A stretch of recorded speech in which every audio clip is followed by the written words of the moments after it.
Today I'm talking with Angie Karcher. Angie, how are you this day? I'm doing great. Thanks so much for having me. Thank you so much for clearing time out of your schedule. We were talking a little bit before, and it sounds like your schedule is just booked wall to wall with different activities you've got going on. So I really appreciate you clearing a spot. Oh, no problem. No, it is booked. It's been quite a busy year of ups and downs and lots of exciting moments. And so, no, I'm happy to be here and talk to your viewers.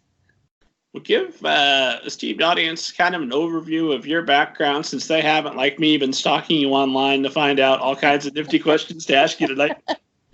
Sure. Well, I live in Evansville, Indiana, very southern part of Indiana, right across the Ohio River is Kentucky. And I have lived here my entire life. But I am originally a kindergarten teacher. I got married to my wonderful husband, Stan, and we have 4 children who are grown.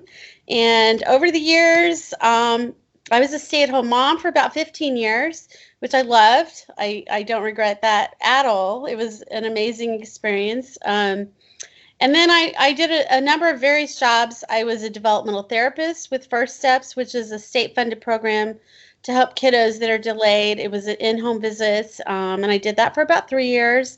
Then I worked as the early childhood coordinator and then director of education at our local children's museum, which is called CMO, Children's Museum of Evansville, and that was the most fun job I ever had.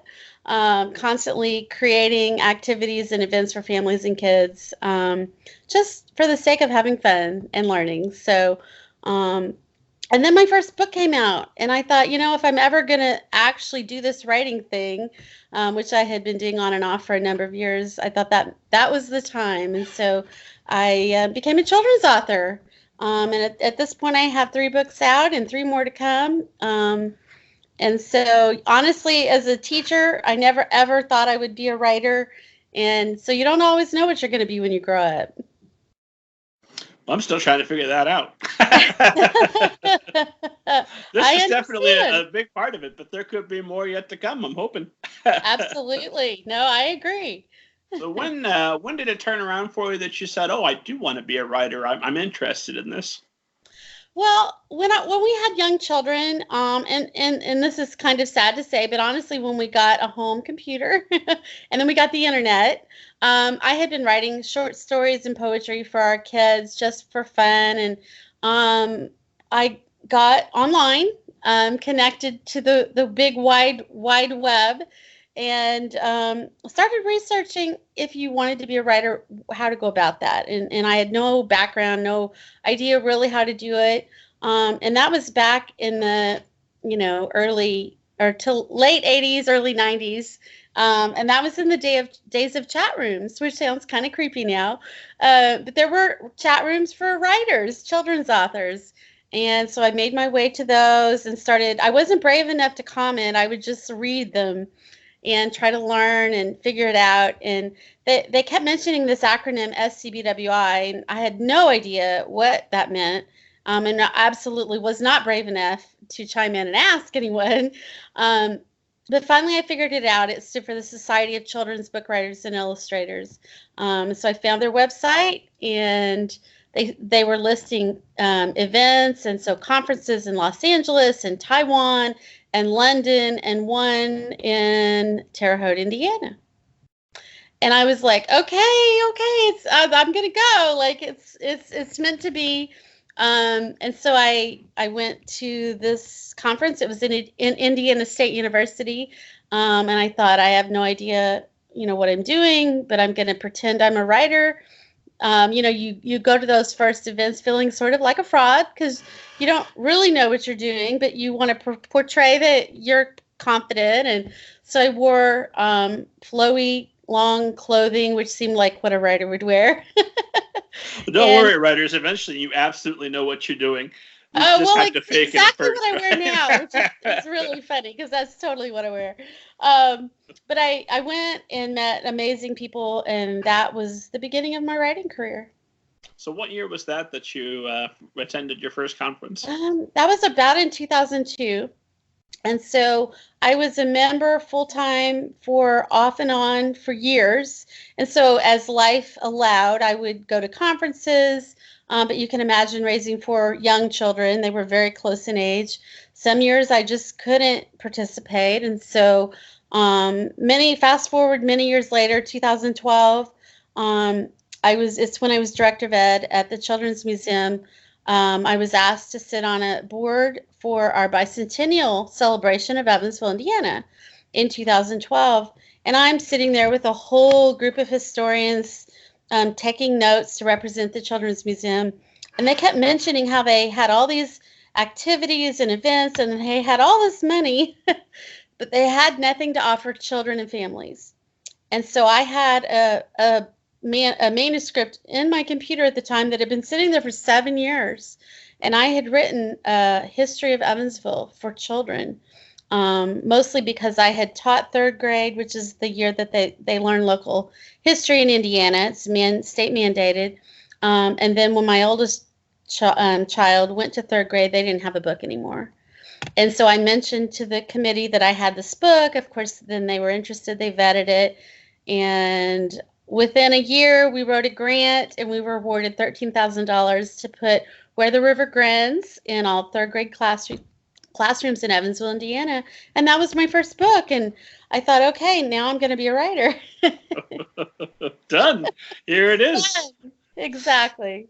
That is a lot of hustle to go out and get a grant. I mean, you did that yourself, right? I assume you had a little bit of help. Yeah, it's always nice when they say, we have this money to spend. Can you write a grant for it? And that is honestly the way it worked. You know, there was lots of corporate sponsors for the bicentennial. And just so happened that the publisher ended up getting word of the manuscript. You know, it's a small town I live in. He just happens to be in Evansville. It's Mark Thompson is my publisher of MT Publishing. And so I met with him, and the only way I would do it is if the historians on my committee would vet it for, you know, history, facts. I'm a kindergarten teacher, but I have a love of history, and I wanted to make sure, of course, everything was accurate. And so it was a really nice collaboration between my publisher and the historians and the school corporation to make sure that the teachers could use it. And so they still use it today in the third grade classrooms. That is a perfect built-in local market that you've identified, and I assume cornered. I don't know if there's somebody else in Evansville that you have fights with on a regular basis trying to get in on their territory. No, not really. And, you know, I often do talks at conferences on regional publishing. It is really a great way to get your foot in the door.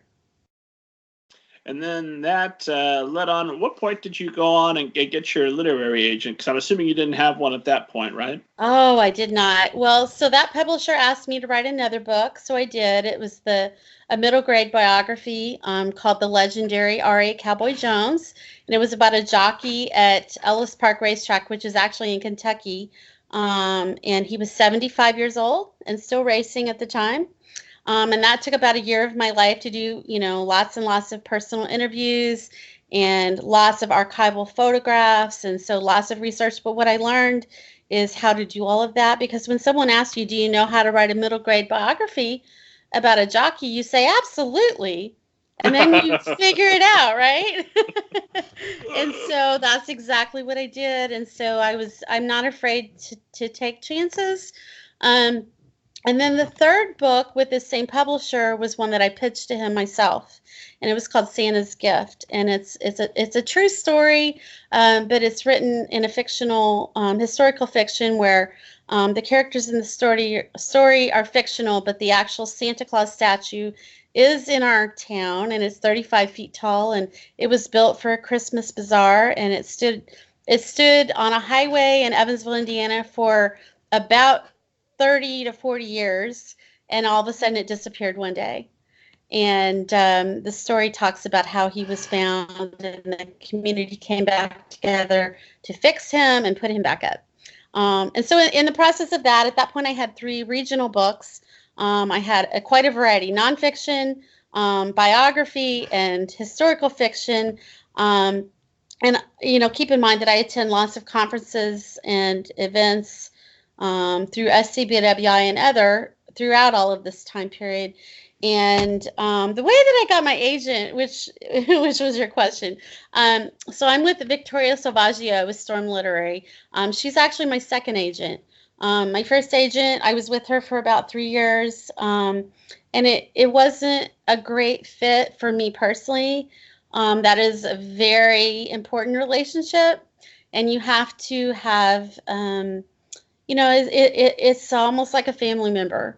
And this particular agent was not a real hands-on person, the first one.